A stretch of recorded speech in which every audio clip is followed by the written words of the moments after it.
नमस्कार दोस्तों, मेरा नाम दिग्विजय शर्मा है। आज हम एनटीपीसी सीबीटी 2 के कुछ प्रीवियस ईयर क्वेश्चंस करने वाले हैं मैथ्स के। यह सेशन काफी ज्यादा इंपॉर्टेंट होने वाला है उनके लिए जो एनटीपीसी सीबीटी 2 का एग्जाम देने वाले हैं या जिनका ग्रुप डी का एग्जाम लगा हुआ है। तो चलिए बिना टाइम वेस्ट किए डायरेक्ट क्वेश्चंस पे चलते हैं। पहला क्वेश्चन है, एक समबाहुभुज के प्रत्येक बहिष्कोण का माप दे रखा है 9 डिग्री। बहुभुज की कितनी भुजाएं हैं? तो प्रत्येक बाहरी कोण दे रखा है हमको 9 डिग्री।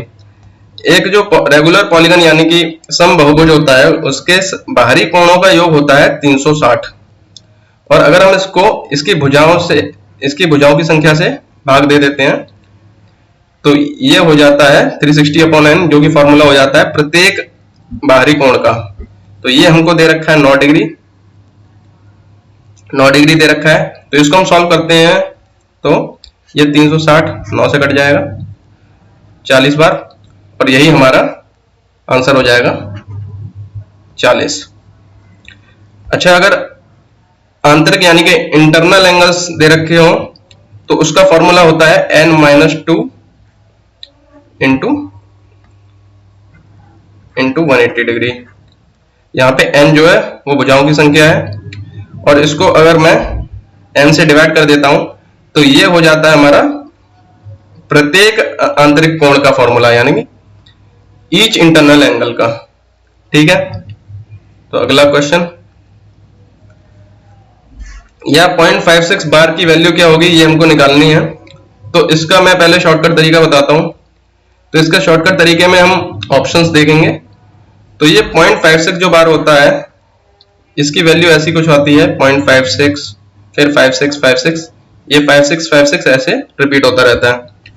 तो हमारा ये जो पहला ऑप्शन है ये गलत हो जाएगा, क्योंकि 56 को हम 100 से डिवाइड करेंगे तो आंसर क्या आएगा 0.56 आएगा, आगे कोई वैल्यू नहीं आएगी।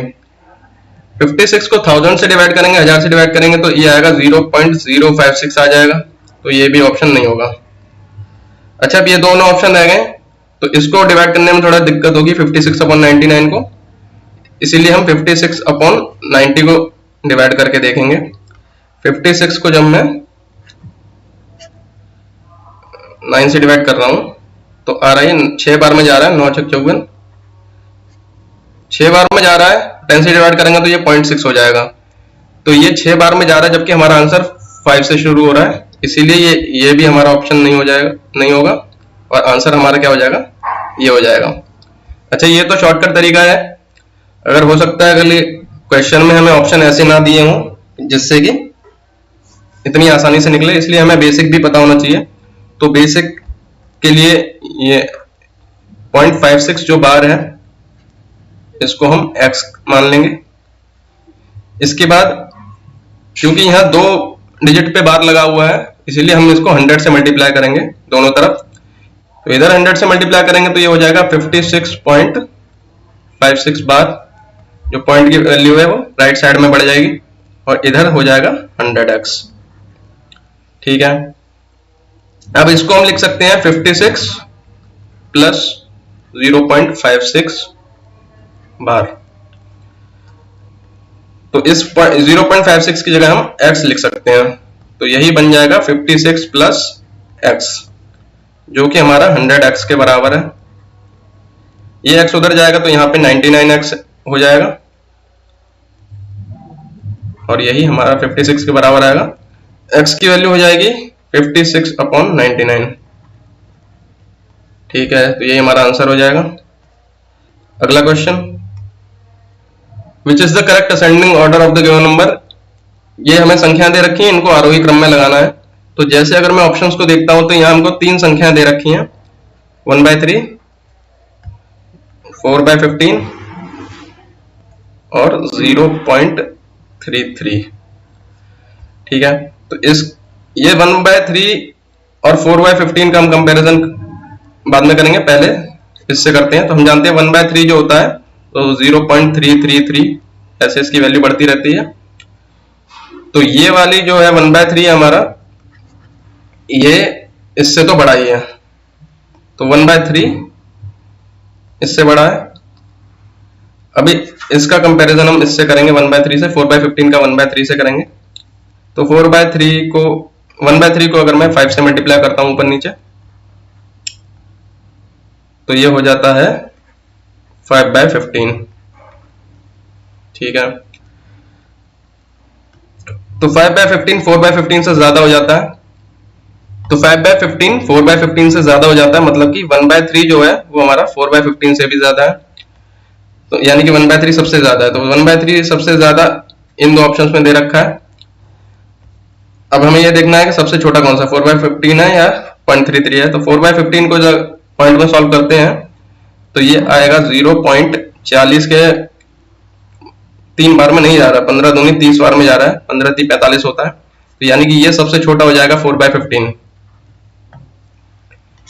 इसीलिए हमारा ये इसी आंसर हो जाएगा, क्योंकि आरोही क्रम जो होता है असेंडिंग ऑर्डर होता है, छोटे से बड़े की तरफ जाते हैं, तो 4/15 सबसे छोटा और 1/3 सबसे बड़ा। ठीक है, तो अगला क्वेश्चन, इस क्वेश्चन में दिया हुआ है यदि 2004 में 2003 के मुकाबले टाइप 1 वाहनों की बिक्री में समान प्रतिशत वृद्धि 2005 में होने की उम्मीद है तो 2005 में लगभग कितने टाइप 1 वाहन बेचे जाएंगे। ठीक है, तो क्वेश्चन क्या कहना चाह रहा है, 2004 में 2003 के मुकाबले समान वृद्धि हो रही है, यानी क्या है, ये कह रहे हैं कि 81 से 107 2003 से 4 में बढ़ रहा है, यानी कि 81 से हम 107 हो गए, तो ये कुछ वृद्धि हुई इसमें कुछ बढ़े।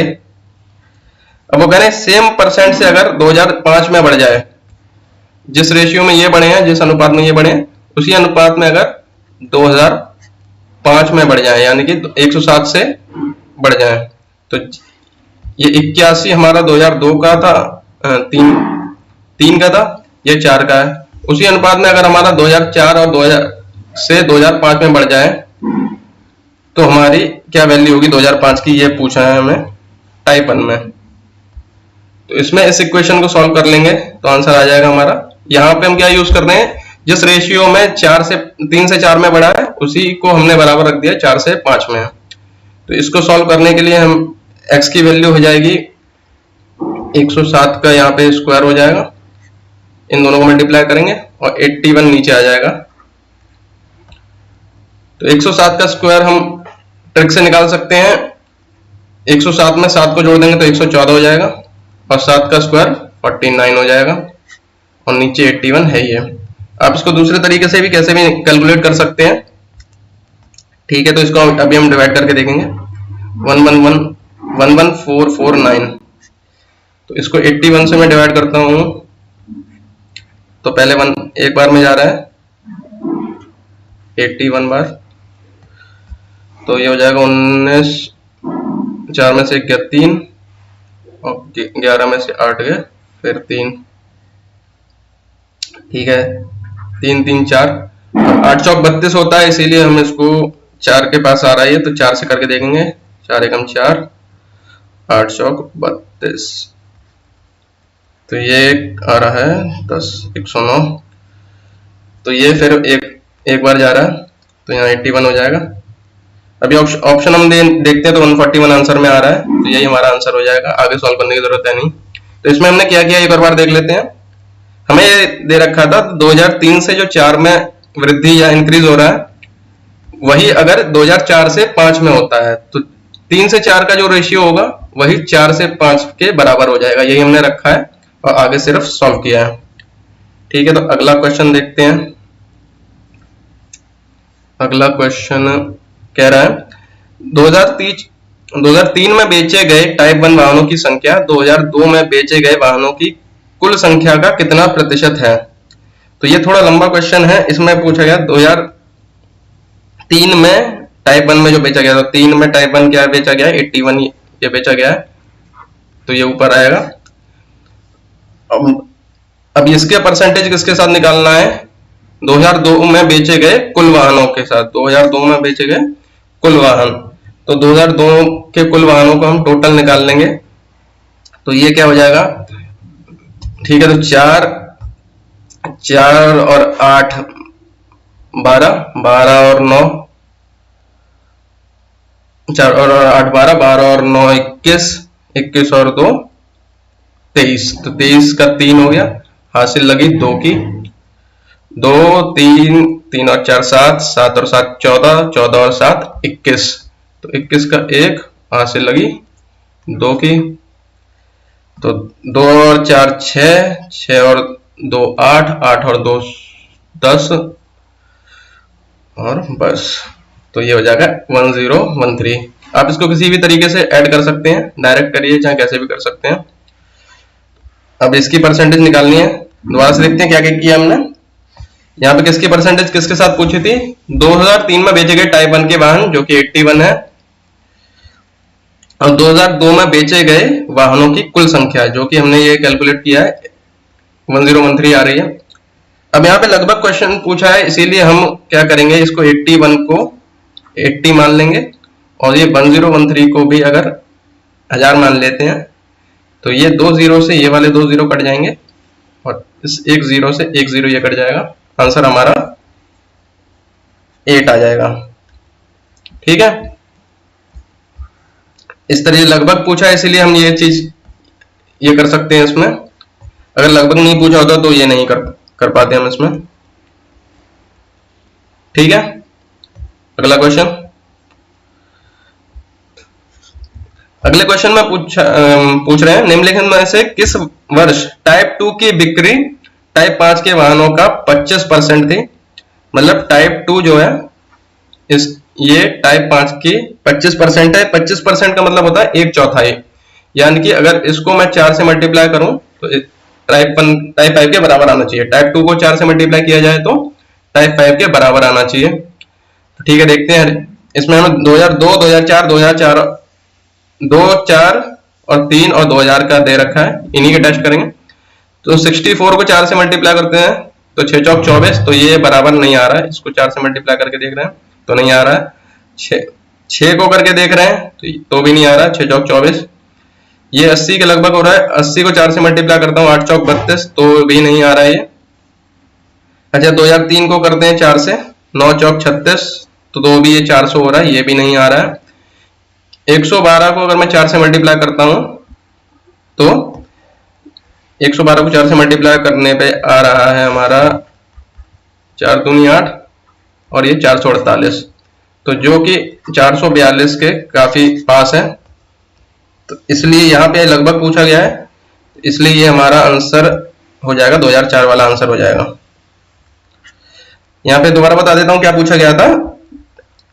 किस वर्ष टाइप 2 की जो बिक्री है टाइप 5 के वाहनों के 25% थी। मतलब इसमें 4 से गुणा करा जाए तो उसके बराबर है। हमने उल्टा लिया, इसको 1/4 नहीं माना है। 1/4 मानना होता तो इसको 4 से डिवाइड करना पड़ता। इजी करने के लिए हमने इसको 4 से गुणा करके इसके टाइप 2 को 4 से गुणा करके टाइप 5 के बराबर लाने की कोशिश की है। ठीक है, अगला question. The percentage increase in sales in 2003 over the previous year was maximum for which. तो ये कहना है 2003 में पिछले वर्ष की तुलना में 2003 में जो पिछले वर्ष की तुलना में सबसे ज्यादा वृद्धि कौन से साल हुई है। तो यहाँ देखिए 1, 2, 3 और 5 दे रखा है, तो हमको चौथे वाले का चेक नहीं करना है, बाकी चारों का चेक करना होगा। तो परसेंटेज वृद्धि के लिए जितना इंक्रीज जितना बढ़ा है, जैसे 72 से 81 हो गया है, तो ये हो गया है 9 बढ़ा है कितने पे, 72 पे। जिससे बड़ा 72 से 81 हुआ इसलिए नीचे 72 लिखेंगे। इसको हम सॉल्व करते हैं तो ये 1/8 आता है, जिसकी परसेंटेज हमको याद होनी चाहिए 12.5 होती है। आप इसको 100 से मल्टीप्लाई करके भी निकाल सकते हैं वैसे। ठीक है, अब इसके जल्दी से हम पहले 2004 टाइप 5 वाला देखते हैं। तो यहां पे देखिए कितना इंक्रीज हुआ है, ये 4 और 7 हुआ है, 7 इंक्रीज हुआ है टाइप 5 में, और नीचे 404 है। तो ये देखने से ही पता चल रहा है कि ये बहुत कम वैल्यू आने वाली है इसकी। 100 से अगर मैं इसको 400 मानता हूं तो ये 1 पॉइंट कुछ आने वाला है, तो ये हमारा आंसर हो ही नहीं सकता है कैसे भी। तो ये वाला टाइप 5 हमारा आंसर नहीं होगा। टाइप 3 देख ले रहे हैं, तो इसमें कितनी हो रही है इंक्रीज, 48 से 80 हो रहा है, तो 30 और 2 32 और नीचे हो जाएगा 248, अच्छा, इसको 4 से काटता हूं तो यह आएगा ऊपर 4 से 8 आ रहा है और 4 से यहाँ आ रहा है 62। ठीक है, इसको और काटता हूं मैं 2 से तो यहाँ आ रहा है 4, यहाँ आ रहा है 31। ये 4/31 आ रहा है। ये 1/8 को अगर 4 से मल्टीप्लाई कर रहा हूं तो ये 4/32 आ रहा है। 1/8 को हम 4 से मल्टीप्लाई करते हैं तो 4/32 आ रहा है और यहाँ 4/31 आ रहा है। तो ऊपर सेम है, नीचे वाला जो छोटा होता है वो बड़ा हो जाता है, इसीलिए ये वाला हमारा सबसे ज्यादा नहीं होगा। तो ये कौन सा, ये वाला भी कट गया हमारा, टाइप 1 भी आंसर नहीं होगा। अभी टाइप 2 और टाइप 3 में देखना है हमको। टाइप 2 का आंसर, ठीक है, टाइप 2 चेक करेंगे। अभी टाइप 2 का 79 से 93 हो रहा है। 79 से 93 चेक करेंगे तो 79 से 13 और 1 14 हो जाएगा ऊपर। 14 से 14 इंक्रीज हो रहा है कितने पे, 79 पे इंक्रीज हो रहा है। तो इसको अगर मैं 80 मानूं लगभग, तो ये 140 और नीचे 8 का भाग जा रहा है। तो ये हो जाता है हमारा 8 एकम 8, 60, 8, 7, 56। तो लगभग 17% के करीब जा रहा है। और ये जो है ये इसके बहुत ही आसपास ही है, तो ये 12 के करीब होगा। ये वाला भी 12, 12.5 या 13 होगा ज्यादा से ज्यादा। इसीलिए हमारा आंसर क्या हो जाएगा, ये हो जाएगा 17%। और ये कौन सा वाला है, टाइप 2 वाला है। तो आंसर हमारा क्या हो जाएगा, टाइप 2 हो जाएगा। दोबारा से देखते हैं क्या क्या किया हमने। हर एक को हमने चेक किया। टाइप 1 में, टाइप 1 जो था उसमें 72 से 81 हुआ तो 9 बढ़ा 72 पे। तो इसको सॉल्व करा तो 12.5% आया। टाइप 5 हमने चेक कर लिया उसके बाद, क्योंकि इसका हमें बहुत कम अंतर लग रहा था। तो ये सिर्फ 7 बढ़ रहा है, वो भी कितने पे, 404 पे। तो ये बहुत ही कम परसेंट बढ़ रहा है। तो ये देख के ही पता चल रहा था, इसलिए आगे सॉल्व करने की जरूरत नहीं है। ये थोड़ी सी ट्रिक्स हमें यूज करनी पड़ेंगी। इसके बाद ये 32 हो रहा है, 32 इंक्रीज हो रहा है यहाँ पे टाइप 3 का। टाइप 3 का 32 इंक्रीज हो रहा है 248 पे। तो इसको हमने सॉल्व किया तो 4/31 आ रहा है। इसका कंपैरिजन हम इससे कर सकते हैं 4/32 से। तो ऊपर वाले सेम है, नीचे वाले अलग हैं। तो नीचे वाला जो छोटा होता है वो बड़ा हो जाता है, इसलिए ये वाला हमारा एलिमिनेट हो गया। पहला वाला ऑप्शन हट गया इस तरीके से। और आखिरी जो ऑप्शन हमने चेक किया, सेकंड वाला, तो उसके ये 14 इंक्रीज हो रहा है 79 पे, जो कि लगभग 17% आ रहा था। और ये 13% लगभग बन रहा था, इसलिए टाइप 2 हो जाएगा। ये काफी टाइम कंज्यूमिंग क्वेश्चन था, तो ऐसे क्वेश्चनों को बाद में करने के लिए छोड़ना चाहिए ज्यादातर। ये टाइम वेस्ट करने के लिए दिए जाते हैं, एंड में ही करने की कोशिश करनी चाहिए इनको। ठीक है, तो अगला क्वेश्चन देखते हैं। ठीक है, अगला क्वेश्चन है हमारा, वॉल्यूम निकालनी है सिलेंडर की, जिसका रेडियस और हाइट दे रखा है हमको। तो त्रिज्या 1 सेंटीमीटर दे रखी है, ऊंचाई 2 सेंटीमीटर। तो ये फॉर्मूला बेस्ड क्वेश्चन है। रेडियस यानी बेलन का वॉल्यूम हो जाता है πr²h। तो पाई की वैल्यू अगर मैं 22/7 रख देता हूं, आर की वैल्यू 1 दे रखी है त्रिज्या की, और ऊंचाई दे रखी है हमको 2। तो इसको देखते ही पता चल रहा है ये 44/7 हमारा आंसर हो जाएगा इसका। इजी क्वेश्चन था, इसमें कुछ ज्यादा बड़ी बात नहीं है। अगला क्वेश्चन, ठीक है। तो अगले क्वेश्चन में ये हमको कुछ दे रखे हैं कि गुणा का अर्थ ये अलग अलग दे रखे हैं। तो ऐसे क्वेश्चनों में क्या करना होता है, सबसे पहले हम ये जो नंबर वाले हैं इनको गैप दे देके इनको लिख लेते हैं ऐसे करके, क्योंकि हमको ये पता नहीं है ये इनका असली मीनिंग क्या है। अब जो जो हमें यहाँ अर्थ पता चलता जाता है वो यहाँ पे लिखते जाएंगे। जैसे गुणा का अर्थ दे रखा है योग, तो यहाँ गुणा की जगह हम प्लस लगा देंगे। भाग का दे रखा है घटाना, तो यहाँ पे माइनस आ जाएगा। माइनस की जगह दे रखा है हमें, अच्छा अगला दे रखा है प्लस की जगह दे रखा गुणा, तो यहाँ पे गुणा आ जाएगा। और माइनस की जगह भाग, तो यहाँ पे डिवाइड आ जाएगा।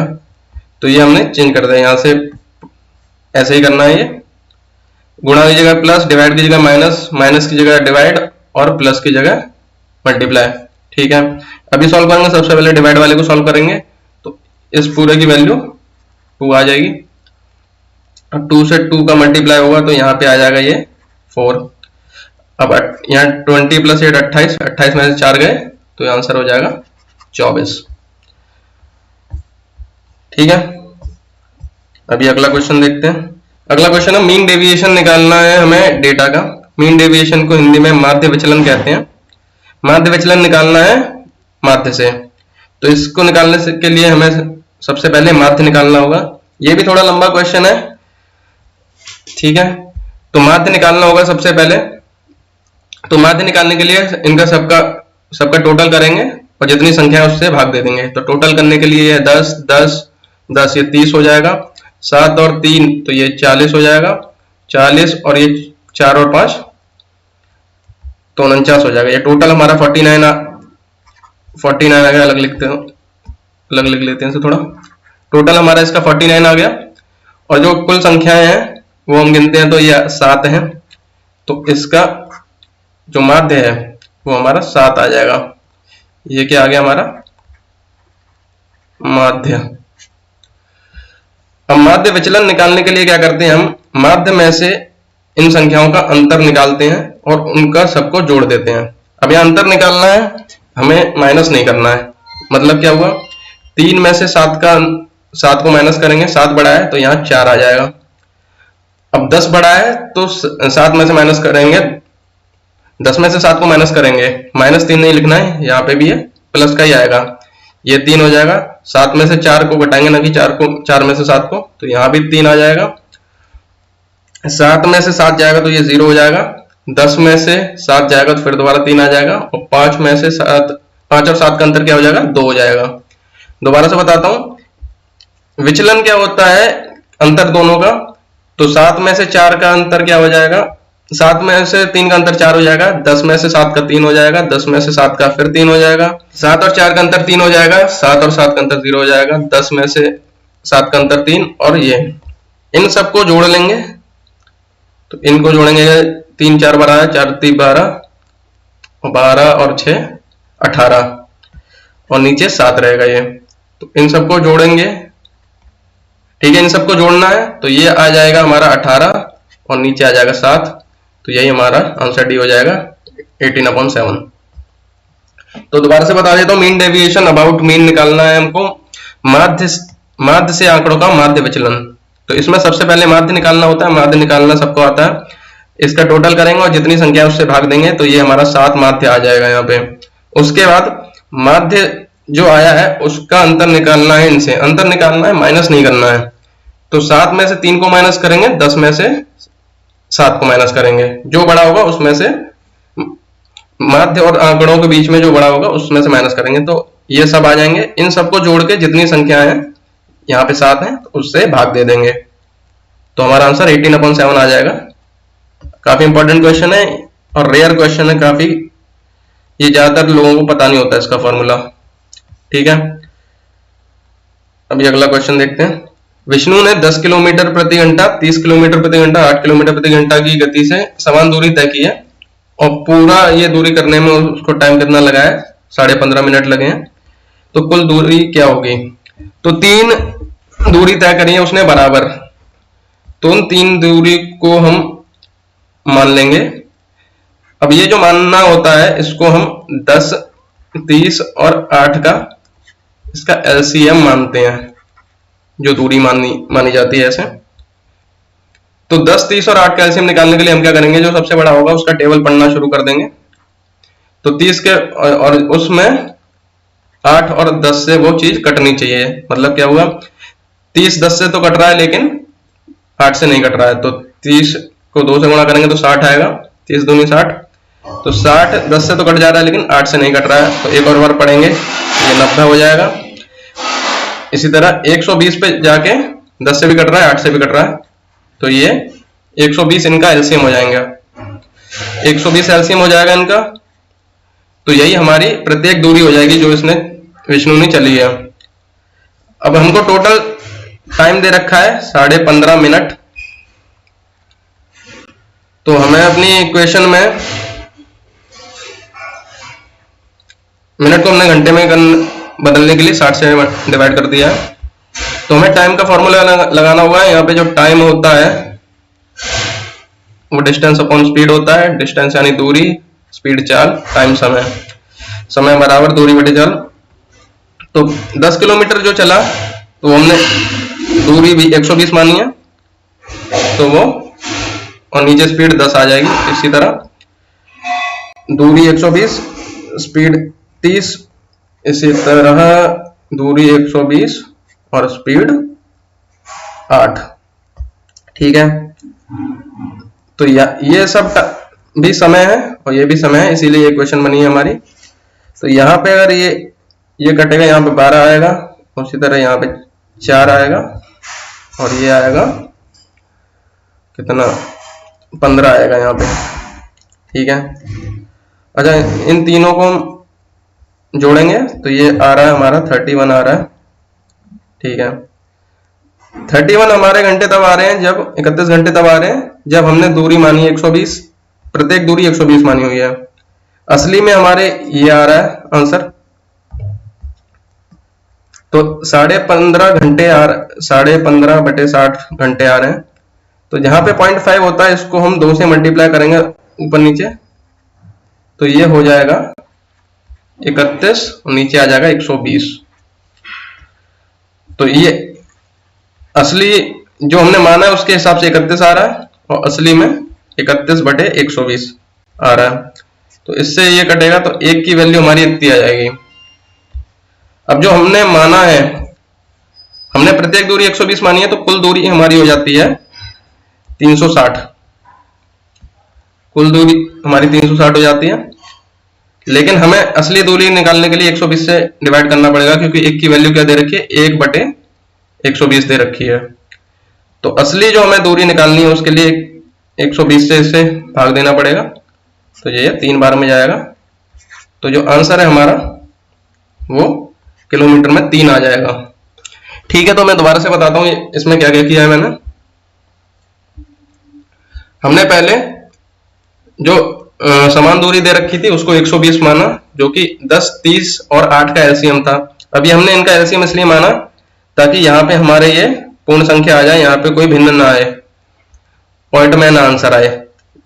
ठीक है, उसके बाद क्या किया, यहाँ पे हमने इन तीनों से समय निकाला जो कि हमारा 31 घंटे आया, और जो असली हमें दे रखे थे 15.5 मिनट उसको हमने घंटे में बदला 60 से डिवाइड करके। ये भी काफी इंपॉर्टेंट क्वेश्चन है। ठीक है, 60 से डिवाइड किया, उसके बाद इसको 2 से मल्टीप्लाई किया।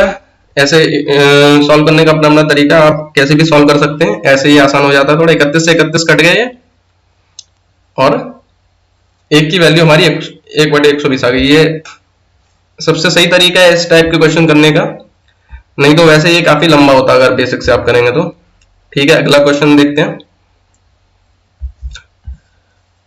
अगला क्वेश्चन, एहसान कमल से दुगना अच्छा कार्य करता है और दोनों मिलकर एक काम को 29 दिनों में पूरा करते हैं। कमल अकेले कार्य को कितने दिन में करेगा? तो जो कार्य क्षमता को इंग्लिश में एफिशिएंसी बोलते हैं, तो ये एहसान की और कमल की दे रखी है हमें। एहसान कमल से दुगना काम करता है, तो मतलब एहसान की एफिशिएंसी अगर 2 है तो इसकी 1 होगी। ठीक है, अच्छा दोनों मिलकर कितने दिन, दोनों मिलकर काम कर रहे हैं कितने दिन में? 29 दिनों में काम कर रहे हैं।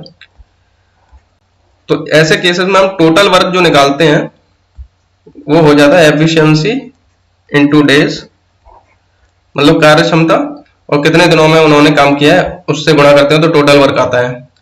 तो यहाँ पे दिन जो दे रखे हैं वो दोनों को मिला के दे रखे हैं 29, तो एफिशिएंसी भी दोनों को मिला के लिखेंगे जो कि हो जाएगी 2 + 1 यानी कि 3। ठीक है, तो ये हमारा टोटल वर्क आ जाएगा, पूरा कुल कार्य ये हो जाएगा। अब यहाँ पूछा है कि कमल अकेले कार्य कितने दिन में करेगा, तो कमल के दिन निकालने में कितने दिन में करेगा, तो यहाँ कमल की एफिशिएंसी से हम डिवाइड कर देंगे। कमल की एफिशिएंसी हमारी क्या दे रखी है, 1 दे रखी है, तो यहाँ 1 से डिवाइड करेंगे तो यही हमारा आंसर हो जाएगा। इसको सॉल्व कर लेंगे तो यह 9 × 3 = 27, हासिल लगी 2, 6 3 दूनी 6 और 2 8, 87, तो 87 आंसर हो जाएगा। ठीक है, इसको मैं वापस बता देता हूँ। दोनों की हमें एफिशिएंसी दे रखी थी, एफिशिएंट मतलब एहसान कमल से दुगना कार्य कर रहा था तो उसकी 2 और इसकी 1 एफिशिएंसी हो जाएगी। दोनों कुल मिला के 29 दिन में काम कर रहे थे। टोटल वर्क का फॉर्मूला ये हो जाता है आपका एफिशिएंसी इंटू डेज। तो यहाँ टोटल वर्क निकाल लिया और यहाँ कमल की एफिशिएंसी से हमने डिवाइड कर दिया है यहाँ पे, तो आ गया ये 87। अच्छा, अगर हमको एहसान का कार्य निकालना होता कि एहसान कितने दिन में करेगा, तो यहाँ पे 1 की जगह क्या होता, हम 2 से करते डिवाइड। ठीक है, काफी बढ़िया क्वेश्चन है ये भी। अगला क्वेश्चन देखते हैं। अगला क्वेश्चन है, दीक्षा borrowed 500 at 5% per annum simple interest. Simple interest का क्वेश्चन है। तो दीक्षा ने 5% ब्याज से 500 रुपए उधार लिए हैं। 4 साल बाद उसे कितना कर्ज चुकाना होगा। तो काफी इजी क्वेश्चन है, फॉर्मूला बेस्ड है। तो सिंपल इंटरेस्ट का फॉर्मूला ये लगभग सबको पता होता है, इजी क्वेश्चन है ये, PRT अपॉन 100। तो P जो होता है वो मूलधन होता है, मूलधन हमको 500 दे रखा है, रेट 5 दे रखा है और टाइम हमें 4 साल दिया, तो 4 लगा देंगे, नीचे 100 आ जाएगा। तो ये 2 जीरो से 2 जीरो कटे, 5 25 और 25 का 4 से गुणा होता है 100। तो ये हमारा सिंपल इंटरेस्ट यानी कि ब्याज 100 आ गया। अब यहाँ पे जो होगा कितने रुपए भुगतान करने पड़ेंगे, तो वो जो होंगे मूलधन में इसको 100 को जोड़ देंगे, तो 500 प्लस 100 600 हो जाएगा आंसर। ठीक है, अगला क्वेश्चन देखते हैं। अगला क्वेश्चन दे रखा है, एक पानी की टंकी में 2 छेद हैं। पहला छेद अकेले टंकी को 9 मिनट में खाली करता है, दूसरा 6 मिनट में खाली करता है। दोनों मिलकर टंकी को कितने टाइम में खाली करेंगे। अब यहाँ पे दोनों ही खाली करने की बात हो रही है। तो पहला जो है वो 9 मिनट में खाली कर रहा है, दूसरा जो है वो 6 मिनट में खाली कर रहा है। तो दोनों का हम टोटल काम निकाल लेंगे। तो इसका जो 36 इनका एलसीएम आ जाएगा, तो इसकी एफिशिएंसी 4 आ जाएगी, इसकी 6 आ जाएगी। ठीक है, अब दोनों ही खाली कर रहे हैं और जो हमें निकालना है वो भी खाली करने का ही निकालना है, इसलिए किसी को माइनस लेने की जरूरत नहीं है हमको। ठीक है, अब दोनों मिलकर कितने टाइम में करेंगे, तो यहाँ टोटल वर्क 36 हो जाएगा। अब यहाँ क्योंकि हमको दोनों का पूछ रखा है, इसलिए दोनों की एफिशिएंसी को ऐड करके 6 + 4 10 से डिवाइड कर देंगे। इसको हम सॉल्व करते हैं तो ये आ जाएगा 3 सही 6/10। इसको और काटेंगे तो ये आ जाएगा 3/5। तो 3 सही 3/5 ये हमारा आंसर हो जाएगा। हमारा अगला क्वेश्चन, एक महिला प्रत्येक वर्ष की शुरुआत में 5% चक्रवर्ती ब्याज की प्रतिवर्ष 2000 रुपए का निवेश करती है। दूसरे वर्ष के अंत में उसका निवेश कितना होगा। ठीक है, तो यहाँ पे क्या दे रखा है, एक औरत है जो प्रत्येक वर्ष 2000 रुपए जमा करती है। तो 2000 रुपए जमा करती है और 5% का इंटरेस्ट मिलता है। अब ये क्योंकि अगले साल फिर दोबारा 2000 जमा करने वाली है, ये इंस्टॉलमेंट वाला क्वेश्चन है, तो इसको डायरेक्ट फॉर्मूले से हम नहीं कर सकते हैं। तो हर एक का हमें अलग अलग निकालना पड़ेगा बेसिक से। तो पहले वर्ष का जो ब्याज होगा वो क्या हो जाएगा, इसका 5% हो जाएगा। ठीक है, तो ये 2 जीरो से 2 जीरो कट जाएंगे और 5 दूनी 10, तो 100 हो जाएगा। तो ये 100 जो हो गया पहले वर्ष का इंटरेस्ट हो गया। तो इसके पास टोटल रुपीस कितने हो जाएंगे, 2100। 2000 और 100 इंटरेस्ट, तो ये 2100 हो जाएंगे एक साल के बाद। एक साल के बाद 2100 हो जाएंगे। अभी अगले साल इन्होंने 2000 और इसमें जोड़े हैं, तो 2000 इसमें और जोड़ देंगे, तो ये हो जाएगा 4100। ठीक है, अब 4100 पे फिर 5% का ब्याज मिलेगा, तो इसको फिर 5 से मल्टीप्लाई कर देंगे, 5% निकाल लेंगे इसका, तो ये हो जाएगा 0 से 0 कट गए, 5 5 चौक 20। तो 4100 पे 205 का ब्याज मिला है, तो ये 4100 इसमें 4100 को इससे ऐड कर देंगे, तो ये हो जाएगा 4305 कौन सा, ये वाला, ये हमारा आंसर हो जाएगा। दोबारा से बता दूं क्या किया हुआ है। महिला जो है हर एक साल 2000 रुपये जमा करती है और 5% का इंटरेस्ट मिलता है। तो पहले साल उन्होंने 2000 रुपये जमा किए, 5% का इंटरेस्ट मिला, तो 100 रुपये इंटरेस्ट मिला। इसकी वजह से एक साल बाद 2100 रुपये हो गए। अब अगले साल उन्होंने 2000 फिर से जमा करें, तो ये टोटल कितना हो गया हमारा, 4100 हो गया। 4100 का हमने 5% निकाला जो कि इसकी ब्याज थी, तो जो कि आया हमारा 205। अब 205 में हमने 205 और 4100 जो उनका मूलधन बन रहा था 2 साल बाद, 1 साल बाद, तो उसको ऐड किया तो टोटल जो अमाउंट हो जाएगा वो 4305 हो जाएगा। तो ये दोबारा से बता देता हूँ, 2000 हुआ, उसके बाद ब्याज लग के ये 2100 हुआ, उसके बाद 2000 जोड़े तो ये 4100 हुआ। अब 4100 का हमने 5% निकाला 205 और उसको इसमें जोड़ दिया तो 4305 हुआ। ठीक है, अगला question, what is fourth proportional to 236? चौथा समानुपाती निकालना है। तो ऐसे क्वेश्चन में क्या होता है, ये इनको चौथे को हम x मान लेते हैं। ये समानुपाती का नियम होता है कि ये आखिरी वाले जो संख्या होती हैं उनका जो गुणा होता है बीच वाली संख्याओं के गुणा के बराबर होता है। मतलब 2 का गुणा अगर मैं x से करता हूं तो ये 3 का गुणा 6 से होगा। तो इसको सॉल्व करेंगे, ये 2 से ये 3 बार कट जाएगा और x की वैल्यू 9 आ जाएगी, 9 आंसर हो जाएगा। अच्छा, इसमें अगर एक और क्वेश्चन पूछा जाता है, तीसरा समानुपाती पूछा जाता है, थर्ड प्रोपोर्शनल, तो अगर ऐसा ही क्वेश्चन होता है 2, 3 और तीसरा इसका पूछेगा तीसरा समानुपाती, तीसरा हम अगर x मान लेते हैं, ये क्या है, तीसरा समानुपाती पूछा है अगर,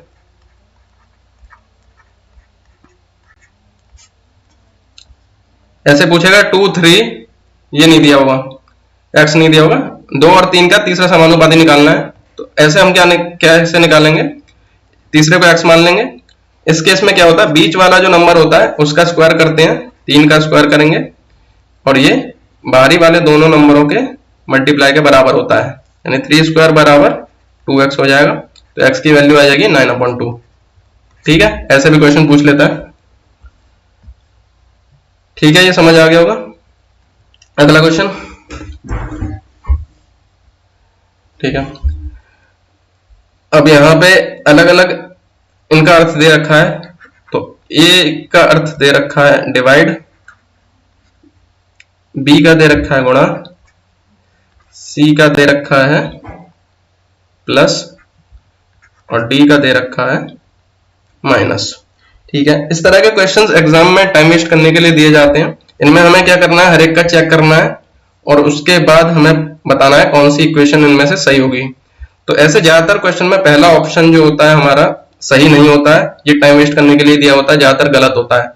इसलिए मैं यही रिकमेंड करूंगा कि ज्यादातर आप पहले ऑप्शन को स्किप करके दूसरे से चेक करना शुरू करें। अगर आपकी किस्मत खराब है और पहला ही आंसर होता है तो आपकी किस्मत ही खराब है, उसमें कुछ किया नहीं जा सकता है, लेकिन ज्यादातर इसके ऑप्शन पहला नहीं होता है।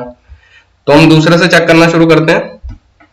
6, बी की वैल्यू है मल्टीप्लाई, तो मल्टीप्लाई कर दिया, आगे आया 18, डी की वैल्यू है माइनस, आ गया 26, ए की वैल्यू है डिवाइड, आगे है 13, सी की वैल्यू है हमारी प्लस, आगे है 7। ठीक है, और ये हमारा 173/13 आना चाहिए इसका आंसर। ठीक है, ये चेक करना है हमें। अभी डिवाइड हम देख रहे हैं 26 13 बार में ये कट जाता है, 2 आ जाता है। तो हम पूरी इक्वेशन में देख रहे हैं, यहाँ पे कोई भी हमें डिनोमिनेटर में नहीं दे रखा है, नीचे हर में कुछ नहीं दे रखा है और यहाँ हमें 13 दे रखा है। इसीलिए ये वाला ऑप्शन हमारा गलत हो जाएगा, क्योंकि हमारा यहाँ पे फ्रैक्शन में 13 दे रखा है डिनोमिनेटर में, इधर कोई नहीं आ रहा है ऐसा। ठीक है, अगला चेक करते हैं अभी। तो अगला चेक करेंगे 32, सी की वैल्यू दे रखी है प्लस 8, ए की वैल्यू है डिवाइड 16, डी की वैल्यू माइनस, आगे 4 और इसकी वैल्यू चेक करनी है -3/4। ठीक है, इसमें फिर हम इसको अगर काटते हैं तो ये नीचे आ जाएगा 2, यहाँ 2 आ रहा है, यहाँ हमें 4 आ रहा है। अगर यहाँ 8 आ रहा होता या 16 आ रहा होता तो हमारा ये सही हो भी सकता था, लेकिन यहाँ क्योंकि 2 आ रहा है, 8 का कट के 2 4 हो सकता है, लेकिन 2 का 4 नहीं हो सकता है, इसीलिए ये वाला हमारा गलत हो जाएगा ऑप्शन। ठीक है, इसको अभी देखते हैं, अगले को डी को देखते हैं। अब हम डी को देखते हैं, तो डी को देखेंगे 9, सी की वैल्यू दे रखी है प्लस, फिर 9, ए की वैल्यू दे रखी है डिवाइड, 9 डी की वैल्यू दे रखी है माइनस, फिर बी, फिर 9 और बी की वैल्यू दे रखी है मल्टीप्लाई। ठीक है, इसको हमें देखना है कि -71 है या नहीं। ठीक है, तो 9 का 9 से डिवाइड होगा तो ये वैल्यू 1 आ जाएगी, यहाँ पे 9 9 81 हो जाएगा, और 9 + 1 यहाँ 10 हो जाएगा, तो ये हो जाएगा 10 - 81। तो ये आंसर हमारा -71 आ रहा है, ये सही आ रहा है, तो यही हमारा आंसर हो जाएगा, डी आंसर हो जाएगा सही। तो ठीक है, इस तरह के क्वेश्चन को एग्जाम में कैसे करना है, इस तरह के क्वेश्चन एग्जाम में हमको दिए जाते हैं टाइम वेस्ट करने के लिए, इसीलिए पहला ऑप्शन इसका ज्यादातर हमें छोड़ देना है। उसके बाद आप कोई किसी भी पैटर्न में कर सकते हैं, नीचे से ऊपर जा सकते हैं, C D D B C D किसी भी तरीके से कर सकते हैं, लेकिन पहले को कभी नहीं करना है। सबसे पहले को सबसे आखिरी में करना है। अगर आपकी किस्मत बहुत ज्यादा खराब होगी तब इसका आंसर ए होगा, नहीं तो ज्यादातर बी, सी या डी में से कोई भी हो सकता है। ठीक है, अच्छा एक और बार बता देता हूं मैं इसमें कैसे कैसे सॉल्यूशन हुआ है। तो इसमें इनकी वैल्यूज डाली हैं, यहाँ पे मैंने इसको डिवाइड किया, 13 से ये कट गया, इसमें कोई भी वैल्यू डिनोमिनेटर में नहीं आ रही थी, इसलिए ये वाला गलत हो गया था। यहाँ पे नीचे 2 आ रहा था और इधर 4 आ रहा था। अब यहाँ पे 8 या 16, 32, 4 का कोई भी फैक्टर होता तो सही हो भी सकता था, लेकिन 2 है इसलिए ये वाला भी गलत हो गया हमारा, और ये सॉल्व किया तो ये सही आ गया। ठीक है, ठीक है, अगला question. Mr. Murthy invested 16,000 in a scheme. Find compound interest if he invested it at 20% per annum for 9 months. Compounded quarterly. ठीक है, तो यहाँ क्वार्टरली की बात हो रही है। क्वार्टरली को हिंदी में कहते हैं त्रैमासिक। ठीक है, तो इसके बारे में थोड़े से पता होना चाहिए। अगर हाफ ईयरली दिया होता है तो हम क्या करते हैं, कुछ चेंजेस करते हैं, टाइम को जो है हम डबल कर देते हैं, और रेट हो जाता है वो 2 से डिवाइड कर देते हैं, आधा कर देते हैं। इसी तरह क्वार्टरली जो होता है उस क्वेश्चन में क्या करते हैं, टाइम को 4 से मल्टीप्लाई कर देते हैं, और जो रेट यानी कि ब्याज की दर होती है उसको 4 से डिवाइड कर देते हैं। ठीक है, अब क्योंकि हमें यहाँ पे दे रखा है या क्वार्टरली दे रखा है, तो यहाँ प्रिंसिपल तो 16,000 दे रखा है हमको, प्रिंसिपल 16,000 दे रखा है मूलधन। टाइम जो दे रखा है वो कितना दे रखा है, 9 महीने दे रखा है। तो 9 महीने को हम अगर साल में कन्वर्ट करते हैं तो ये आता है 12 से डिवाइड कर देते हैं। अब क्योंकि क्वार्टरली है इसलिए हमें 4 से मल्टीप्लाई भी करेंगे, 4 से मल्टीप्लाई करेंगे तो ये 4 से 3 बार कटेगा, और 3 से 3 बार कट के तो ये कितना आ जाएगा, 3 ईयर आ जाएगा इसका हमारा। तो हम जो टाइम यूज करने वाले हैं वो 3 ईयर करने वाले हैं। इसी तरह रेट जो है वो हमें 20% दे रखा है, लेकिन इसको हम 4 से डिवाइड करेंगे क्योंकि क्वार्टरली है, इसलिए ये हो जाएगा 5%। तो जो हम यूज करने वाले हैं टाइम की जगह 3 यूज करेंगे और रेट की जगह 5% यूज करने वाले हैं। ठीक है, अभी हमें कंपाउंड इंटरेस्ट निकालना है, चक्रवर्ती ब्याज निकालनी है, तो उसका फॉर्मूला होता है, अमाउंट का फॉर्मूला होता है इसका डायरेक्ट राशि का, तो ये हो जाता है P × 1 + R/100 की पावर n। तो यहाँ पे n जो होता है वो टाइम होता है, r जो होता है दर होती है, p मूलधन होता है। तो हम इसमें अपने वैल्यूज डाल देते हैं। तो p हमारा 16,000 है, 1 + r जो है 5 है, और टाइम जो है 3 साल दे रखा है। इसको इससे काटते हैं तो ये 20 बार में कट जाता है। तो ये पूरा सॉल्व होगा तो 20 + 1 यहाँ पे 21/20 आएगा, और क्योंकि क्यूब है ये 3 बार है तो इसको 3 बार यहाँ पे लिख देंगे। ठीक है, 16,000 से। तो ये 0 0 0 से यहाँ पे 3 0 ये कट जाएंगे और 2 2 2 ये 3 बार है तो ये 8 होता है, ये 2 बार में कट जाएगा। ठीक है, तो 21 का 2 से मल्टीप्लाई होगा ये 42 हो जाता है और यहाँ 21 का 21 से मल्टीप्लाई 21 का स्क्वायर हो जाता है 441। ठीक है, तो जो अमाउंट होगा हमारा वो क्या हो जाएगा, 441 का 42 से मल्टीप्लाई होगा तो ये हो जाएगा, 2 से मल्टीप्लाई करेंगे तो ये 8 8 2 और यहाँ आ जाएगा 4 4 चौक 16 1 4 चौक 16 17। ठीक है, अब हमें इसे पूरा ऐड करने की भी जरूरत नहीं है वैसे, क्योंकि हम ठीक है ऐड कर लेते हैं 2 और 2। तो देखिए हम आगे हमें ऐड करने की जरूरत नहीं है, वैसे करेंगे अभी, क्योंकि 2 2 यहाँ पे सिर्फ एक ही आंसर में आ रहा है और ये जो अमाउंट है ये माइनस होने वाला 16,000 से। तो 16,000 में आखिरी में 0 आते हैं तो यही 2 2 ही आने वाला है आंसर। मैं फिर भी पूरा सॉल्व कर देता हूं। 6 2 12 14 1 8 तो 18422 आ रहा है। इसको मैं 16,000 में से माइनस करूंगा तो ये उसके बाद आएगा 2522 ये वाला।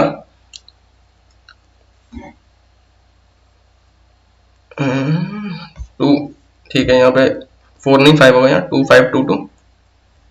ठीक है, तो ये हमें थोड़ा सा टाइम बच जाता है। इसमें मैंने क्या किया, यहाँ पे मैं क्या बताना चाह रहा हूँ, हम जब इसे मल्टीप्लाई करके देखेंगे तो हम ये पहले से ही दिमाग लगा लेंगे कि इसमें क्या ये क्या है, अमाउंट जो है माइनस होने वाला है 16,000 से, जिसके पीछे 0 0 लगे हुए हैं। तो इसमें जो आंसर यहाँ पे हमारा 2 और 2 आ गया तो हमें आगे सॉल्व करने की जरूरत नहीं है, इसे ऐड करने की जरूरत नहीं है, उसमें से 16,000 को माइनस करने की जरूरत नहीं है। डायरेक्ट ऑप्शन की तरफ एक नजर रखनी चाहिए हमको, जिससे हमारे काफी टाइम बच जाएगा। ठीक है, शुरू से दोबारा बता देता हूँ। हाफ वैल्यू होता है तो 2 से मल्टीप्लाई टाइम को हो जाता है और जो रेट होता है उसको 2 से डिवाइड हो जाता है। इसी तरह क्वार्टरली में 4 से मल्टीप्लाई 4 से डिवाइड हो जाएगा रेट में। प्रिंसिपल दे रखा था, टाइम को हमने चेंज कर लिया, 4 से डिवाइड करके 4 से मल्टीप्लाई करके टाइम को और रेट को 4 से डिवाइड करके। ठीक है, अमाउंट निकालने के लिए आगे सिर्फ कैलकुलेशन की है। ठीक है, उसके बाद ये माइनस वाला बता ही दिया मैंने। ठीक है, अगला क्वेश्चन है एचसीएफ निकालना है हमें 33413328 का। तो इसको बताने से पहले एक कॉन्सेप्ट बताना चाहूंगा मैं। अगर हमको 100 और 200 का एचसीएफ निकालना है, ठीक है, तो इसका हमें पहले अंतर देखना होगा। इसका अंतर क्या आ रहा है वो, ठीक है, 300 ले लेते हैं। 300 ले लेते हैं। 100 और 300 का जो अंतर होगा, दोबारा लिख देता हूं, 100 और 300 का जो अंतर होगा वो क्या हो जाएगा, 200 हो जाएगा। अब 100 और 300 का जो एचसीएफ होगा वो हमेशा जो उनका डिफरेंस है, जो अंतर है, उसका फैक्टर होगा हमेशा। फैक्टर यानी गुणनफल होगा। मतलब क्या है, जो इसका एचसीएफ आएगा वो हमेशा 200 का फैक्टर होगा, गुणनफल होगा। इसी तरह, ठीक है, ये ध्यान रखना है। एचसीएफ दो नंबरों का अगर हम निकालने हैं तो जो एचसीएफ होता है वो उनके डिफरेंस का हमेशा फैक्टर होता है। ठीक है, अब इन दोनों का हम अंतर निकालते हैं तो ये 41 में से 28 माइनस होगा तो ये 13 आएगा। ठीक है, 11 में से 8 के 3 बजे 13 आएगा। अब 13 का फैक्टर सिर्फ 2 होते हैं, 1 होता है और 13 होता है, इसलिए हमारा आंसर सिर्फ इन दोनों में से 1 होगा, इसलिए 13 हमारा आंसर हो जाएगा। ठीक है, दोबारा से रिपीट कर देता हूं मैं क्या हुआ इसमें। दो नंबरों का जो एचसीएफ होता है, मसा होता है जो महत्तम समापवर्तक, वो एचसीएफ जो होता है हमेशा उनके डिफरेंस यानी कि अंतर के फैक्टर यानी कि गुणनफल के बराबर होता है। गुणनफल में से ही 1 होता है। जैसे कि यहाँ एग्जांपल दिया है, 100 और 300 का जो अंतर है वो 200 है, तो इसका जो एचसीएफ है अब वो इसके फैक्टर हो सकते हैं, यानी कि 200 हो सकता है, 100 हो सकता है, 50 हो सकता है, 25 हो सकता है, 5 कुछ भी हो सकता है, ऐसे 10 वगैरह कुछ भी हो सकता है, लेकिन इससे 200 से बड़ा नहीं होगा। जो इनके फैक्टरों में से ही 1 होगा। ठीक है, ठीक है, तो समझ आ गया होगा, इसलिए हमने इसका डिफरेंस निकाला, 13 आया। तो 13 का एक ही फैक्टर होता है, 1 और 13, तो आंसर हमारा 13 हो जाता है। ठीक है, आज का last question, the cash difference between selling price of an article at 4% profit and 6% is 3। ठीक है, डिफरेंस दे रखा है, अगर 4% का प्रॉफिट हो रहा है, प्रॉफिट हमें 4% का हो रहा है और प्रॉफिट 6% का हो रहा है, तो इनका अंतर दे रखा है हमको 3 रुपीज। हमसे पूछा गया रेशियो निकालना है सेलिंग प्राइस का दोनों का। तो ये जो 3 रुपये हमको दे रखा है, ये खाली कंफ्यूज करने के लिए दे रखा है, इसका कोई काम नहीं है। यहाँ पे रेशियो हम डायरेक्ट इससे निकाल सकते हैं, क्योंकि जो सेलिंग प्राइस होता है वो सीपी हमारा 100% होता है, उसमें हम प्रॉफिट परसेंट को ऐड कर देते हैं, तो हमारा सेलिंग प्राइस निकल आता है। तो जो 4% वाला से हमारा जो सेलिंग प्राइस निकलेगा वो निकला आएगा हमारा 104 और 6% से निकल आएगा 106। ठीक है, इनका हमें रेशियो निकालना है, अनुपात निकालना है, इनको 2 से काट लेंगे तो ऊपर आ जाएगा 52 और नीचे आ जाएगा 53। तो 52-53 यही हमारा आंसर हो जाएगा। तो ये जो तीन दे रखा है, इसमें 3 रुपीज जो दे रखा है वो खाली टाइम वेस्ट करने के लिए दे रखा है, बाकी तो क्वेश्चन इजी था, उसकी जरूरत थी नहीं हमको। आज का सेशन यहीं पे समाप्त होता है, आपको बढ़िया लगा होगा। ऐसे ही और भी सेशन आने वाले हैं, इसीलिए चैनल को सब्सक्राइब कर लीजिए और मिलते हैं अगले वीडियो में।